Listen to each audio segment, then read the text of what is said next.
Nunca había creído en el miedo real hasta aquella noche en la carretera. Había salido tarde del trabajo y tomé un atajo por una vieja carretera en medio del bosque. No era la ruta más segura, pero me ahorraba casi media hora. Los primeros kilómetros fueron tranquilos, solo el murmullo del motor y las sombras de los árboles deslizándose por los faros. Pero luego, todo cambió.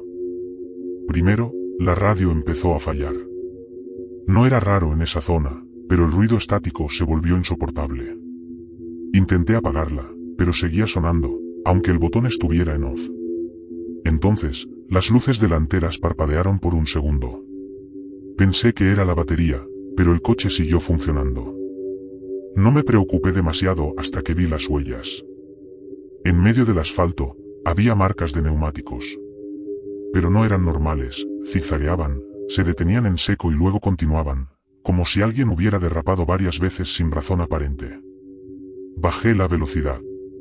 Algo en mi estómago me decía que prestara atención. Seguí avanzando, y ahí lo vi. A la derecha del camino, un auto destrozado, cubierto de hojas y herrumbre, como si llevara años ahí. La puerta del conductor estaba abierta. Mi primer instinto fue detenerme y ver si había alguien, pero entonces noté algo que me heló la sangre. El motor estaba caliente. Y olía a gasolina reciente. Pisé el acelerador, sintiendo que algo andaba muy mal. A los pocos metros, el camino empezó a estrecharse, y entonces lo vi por el retrovisor, una luz a lo lejos, débil pero constante, como el reflejo de unos faros. Al principio, pensé que era otro auto, pero la luz no se movía, no se acercaba ni se alejaba, solo estaba ahí. Intenté ignorarla, concentrarme en manejar, pero la carretera comenzó a volverse extrañamente familiar. Pasé por el mismo árbol caído que había visto minutos antes. Luego, el mismo letrero oxidado. Y finalmente, el mismo auto destrozado al lado de la carretera. Era imposible. Había estado conduciendo en línea recta. No había tomado ningún desvío. Pero ahí estaba, el mismo auto con la puerta abierta, el mismo olor a gasolina fresca. La radio, que había estado en silencio, soltó un zumbido agudo. Luego, una voz, baja y distorsionada, susurró algo que no entendí. No quise escuchar más. Pisé el acelerador a fondo y cerré los ojos por un segundo. Cuando los abrí, el camino había cambiado. El letrero oxidado había desaparecido, los árboles eran más frondosos y el auto destrozado ya no estaba. Seguí conduciendo sin mirar atrás hasta que vi luces en la distancia, un pueblo, una gasolinera, algo que indicara civilización. Cuando finalmente llegué a una estación de servicio, bajé del auto con las piernas temblando. El empleado me miró con extrañeza. ¿De dónde vienes a esta hora?, me preguntó. Le expliqué el camino que había tomado. Su expresión cambió. Eso es imposible, dijo. Esa carretera fue cerrada hace años. No hay forma de que hayas pasado por ahí. No quise discutir. Solo llené el tanque y seguí mi camino sin volver la vista atrás. Pero hasta el día de hoy, sigo sin entender cómo salí de allí, ni qué era aquella luz que nunca se movió. Cuando llegué a casa, intenté buscar información sobre la carretera. Encontré un artículo viejo sobre un accidente. Un coche había chocado contra un árbol, incendiándose al instante. Murieron 2 personas. En la foto del reportaje, el vehículo era idéntico al que vi en el camino. Me costó dormir esa noche. Cada vez que cerraba los ojos, veía la luz inmóvil en la distancia y escuchaba el ruido de la radio, el susurro distorsionado que no había logrado entender. Días después, mi curiosidad me llevó a hablar con algunos ancianos del pueblo cercano. Uno de ellos, un hombre de rostro curtido y mirada dura, me dijo algo que todavía me persigue. Esa carretera, la cerraron porque algo la tomó. No sé qué fue, pero los que entran, no siempre salen.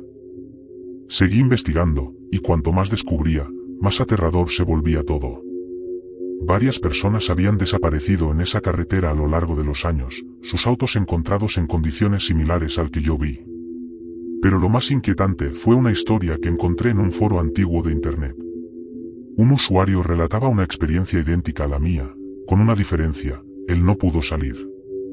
Su última publicación decía que había intentado tomar otro camino, pero siempre regresaba al mismo punto. Que la radio empezó a hablarle con voces cada vez más claras. Que la luz, la que nunca se movía, poco a poco se acercaba. No hubo más publicaciones después de eso. Decidí regresar a la gasolinera días después, buscando al empleado con quien había hablado. Quería más respuestas.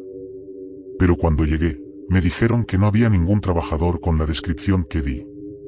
Esa noche, al regresar a casa, vi algo que me hizo frenar en seco. A un lado de la carretera, una figura oscura estaba de pie, mirándome. No distinguí su rostro, pero sentí su presencia clavarse en mi pecho como una advertencia. Aceleré, con el corazón desbocado. Desde entonces, cada vez que manejo de noche, evito los atajos. Y cuando veo una luz inmóvil en la distancia, acelero sin pensarlo 2 veces. Porque sé que todavía está ahí, esperando a que alguien más tome el camino equivocado. Esa misma noche, decidí instalar cámaras en mi auto. Quería pruebas, algo tangible que me demostrara que no estaba perdiendo la cabeza. Durante una semana, no pasó nada. Pero la 8ª noche, al revisar las grabaciones, vi algo que me paralizó. A mitad de la carretera, justo en el punto donde vi la luz por primera vez, había una figura. No era un reflejo ni una sombra, era algo sólido, quieto, de pie en el medio del camino. No tenía rostro, solo una silueta oscura. Y en cada noche posterior, en cada grabación, esa figura estaba ahí, cada vez más cerca de la cámara. Ya no sé qué hacer. No sé si fue solo aquella noche o si algo de esa carretera me siguió hasta casa. Pero cada vez que reviso las grabaciones, la figura está más cerca. Y lo peor de todo es que, anoche, por primera vez, la vi al otro lado de mi ventana.